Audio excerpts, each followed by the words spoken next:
Halo rekan, pagi ini kita akan ngopi di salah satu warkop yang ada di Aceh Besar, yaitu di Lambaro. Namanya adalah Saring Kupi. Yang membuat khas di sini adalah cane ala India yang cocok untuk sarapan. Tempatnya itu tepat berada di bundaran Lambaro. Kalau kita pergi dari arah PD, maka tempatnya itu tepat berada di sebelah kiri kita.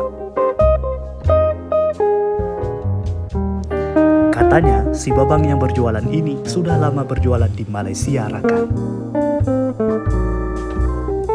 Nah, karena si Babang ini sudah lama berjualan di Malaysia, maka soal rasa itu persis seperti makanan yang ada di negeri seberang kita. Si Babang penjual ini, beliau menyediakan berbagai macam varian rasa cane. Kalau kalian suka yang asin, kalian bisa pesan yang kari. Kalau kalian tipikal penyuka manis, maka kalian bisa pesan rasa pisang,